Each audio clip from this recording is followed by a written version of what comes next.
Andrew Tate is a much more complex phenomenon than just there's this guy out there spouting misogyny. It taps into sort of much broader questions about masculinity and what younger men are doing. And again, like this comes back to the other conversation, consuming online. Hustlers University, the sort of what would appear to be a bit of a Ponzi scheme thing he set up. Bit of a You pay Ponzi like scheme. $50 a month or something to join this. And then all of these people he's convinced to sign up are told to edit content, and they particularly publish it on TikTok, from his podcast appearances with an affiliate link. If someone signs up to the Hustlers University from the affiliate link in that video, that person then gets half of the monthly fee of the first month. They get $25. So he creates this army basically Pyramid scheme, yeah. of content creators creating videos about him getting published on TikTok. If you have no real affiliation or care for like the brand image of Andrew Tate or the significant societal consequences of perpetuating like violent misogyny against women, you are going to edit the most extreme stuff that he says on a podcast, put it into a 10-second TikTok that's going to go massively viral because either people who aren't misogynists are going to watch that, hear him say something horrific and go, who is this This is a guy? danger, What's being right? said? I need to watch It's this not video. specific to Andrew Tate, but it's Or a if big you danger agree- just in politics in general at the moment, where literally every single facet of our lives is being driven by algorithms. Yeah. Everything is only ever being done to appease the algorithm and to be algorithmically viable. This is why we're angry and why we're, I mean, obviously there are other reasons why we're angry, but this is why we're combative in a way, you know, where people say, oh, what's happened to the political discourse, for example, is because the only thing that gets algorithmic value is stuff that is contentious. Do you know By what? creating us versus them narratives, you drive content. Like, well, why do you think the, you know, somber political analysis doesn't go viral on Twitch, but, you know, drama does? Why do you think there are entire content creators who've stopped doing political content and now only cover drama content about what's going on in other people's lives in Twitch drama world, for example? It's dangerous. It's bad. I was thinking about this last night as I was lying there in bed trying to go to sleep, and my brain was just going, no, you must think about the most insane shit possible. But I was thinking about how, this is so sad. I was thinking about how Twitter's changed, right, since Elon Musk took over. And I was thinking about, basically because one of my friends told me that I should I should get off Twitter entirely. And I was like, well, yeah, I do make money out of this, and it is a good way to connect, and it is a good way to talk about things, right?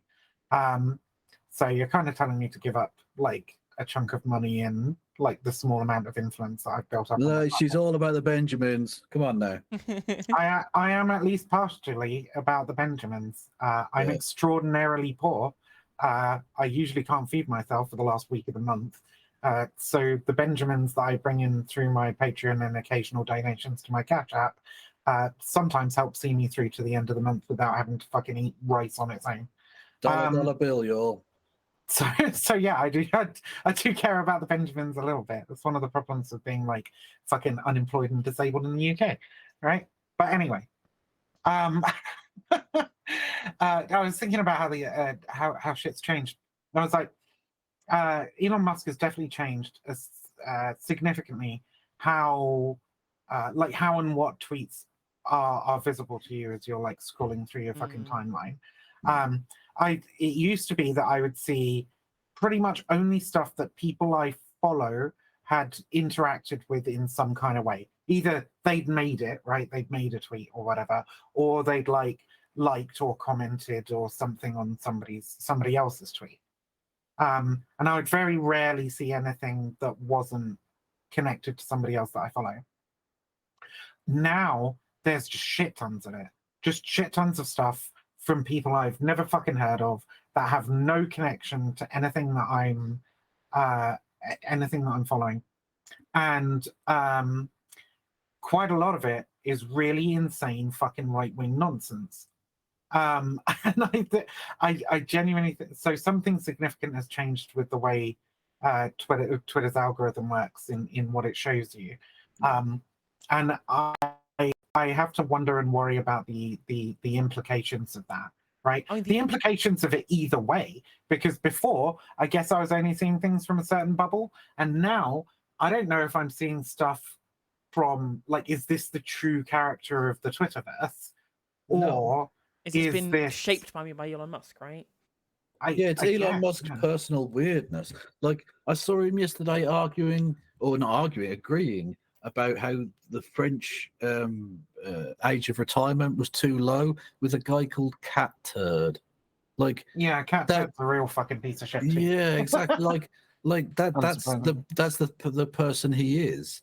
I don't think that's a true reflection of anything other than the dilapidated, divorced mind of Elon Musk. I mean, Good Politic guy was making some good points about this, right? They've essentially made Twitter pay to win. You get traction if you are a member of Twitter Blue. Like soon, people with legacy verified accounts are gonna lose their blue ticks and gonna get forced to subscribe to Twitter Blue to continue with having their blue ticks.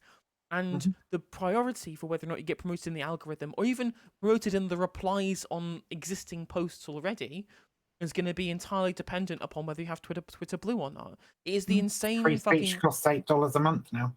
Apparently. I mean, it's literally the insane And fucking. this is what I said when it. Yeah. Sorry, I interrupt too much. Carry on. This is literally the insane fucking pay-to-win libertarian nightmare dystopia that these people literally wanted. It's why these people worship Elon Musk, is because they fundamentally believe that people with more money should be able to outspend people with regards to ability to participate in public discourse. It's really scary. This is one of the Ridiculous, things considering he came in saying he was going to end the was it king and The poor tyranny. the tyranny of some people get to be no, it's not even about you going viral. It's just you pay for it. Yeah, There's no naturalness to it at all. This is one of the things I said when the blue tick, like pay for the blue tick shit came out, like way back when Musk basically bought Twitter. Is I said there's a good chance I'll probably end up paying for Twitter Blue, right? And the reason for that is that, like, all the shit that I said before about like how Twitter is useful to me, and if I basically have to pay to not be shadow banned, then I'm gonna have to do that, right? Or like the small amount of money that I bring in is gonna take a hit, my reach is gonna take a hit, etc. So I'm like fundamentally forced into that position. But now, a few months later, we've got to this point where everybody has been like absolutely ripping it out of anybody who's bought Twitter Blue. And don't get me wrong, in these first few months, most of the people who've bought Twitter Blue have been fucking Elon Musk sycophants and right-wing crazy people. But they've been shitting on them, particularly for buying Twitter Blue. So now I'm kind of in this position where I'm sort of like, at some point, I'm probably going to have to buy it, but that might end up alienating a portion of people in my audience who think, who associate that with some shitty stuff, right? Well, the people It's a bit I've of a seen catch-22. Sorry, the people I've seen most buy it who aren't Elon Musk sycophants have been sex workers, because their entire business model is based on outreach only. The only thing that matters as far as sex workers is being able to get the reach, the outreach, to be able to stand above everybody else, and so you're forced in that position to then pay in to try and get the algorithmic engagement. Yeah. But I don't think it's going to matter in the long run, because I think Twitter, either Musk steps back and lets sane people run it at some point, either by selling it or just handing off, day-to-day running, It's got to be hemorrhaging money, or now it's going to because- die. Yeah. Yeah, all those advertisers are fucking pulled out. There's only a few. I mean, Apple still advertises on Twitter. A few other big companies do, but there's a significant amount of people who've pulled out from advertising on Twitter just because of how fucking insanely toxic it's got since he let all the fucking Nazis back on. Yeah. That's also true. Not a good look. Switching social media networks back to TikTok 1 second. We were talking about irony poisoned young people, things like lack of attention span or whatever. And the thing, TikTok has killed people's attention span so much so that you have to essentially pester people for engagement. So what happens now is that people will take their own videos and then they'll put underneath that video a video of someone playing a video game like Subway Surfers Oh, that shit.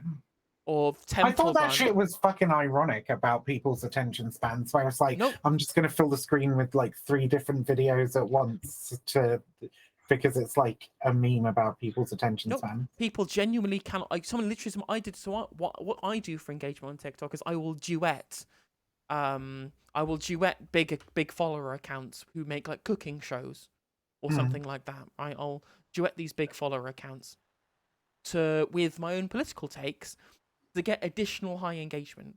Right, so it'll be me talking about the RMT. The TikTok I did today was a duet with Bayashi's Cooking, where he was making some kind of steak sandwich, and I was talking about the fact that the RMT have just won a payoff for their dispute with Network Rail, and someone in the comments was saying, this is really important information, but thank you for duetting Bayashi. Otherwise, my attention span wouldn't have lasted. Because of people's Humanity needs to stop. Humanity needs to end. yeah, because people are being bombarded with content, bombarded with engagement, bombarded with adverts, bombarded with targeted stuff, and bombarded with all this nonsense. Essentially, they've entirely had their attention spans destroyed by a life committed entirely to algorithm. They said that humanity had created weapons so powerful they would destroy themselves, and they meant like nuclear weaponry. They didn't realize it was actually the algorithm. Well, We've destroyed the human brain. Just cat videos. Yeah. Yeah. Yes, well, they're colonizing our time, right? In the Bo Burnham made a really good piece I shared on Twitter as well earlier today. In the since these companies have gone public and got to shareholders, they can't not grow anymore. They have to continually grow ad infinitum like a fucking cancer cell, to appease the shareholders. And they realise, well, we can't colonize land anymore.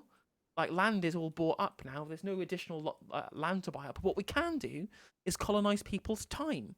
We can come. They're coming for every single spare minute you have, where you could be, enjoying the scenery or having fun with your friends. Right? That is time that could be spent looking at your phone, having adverts targeted at you, having your data harvested. Right? Yeah. Can't be free I've time. definitely noticed it in myself over the last sort of like 5-6 years or so. I quite often don't even watch videos, just sort of like sit down and watch videos now. I'll quite often be playing a video game in the background as well while I'm watching the video, And it's like, am I really giving this my full attention? Probably not. But will I watch it otherwise? No.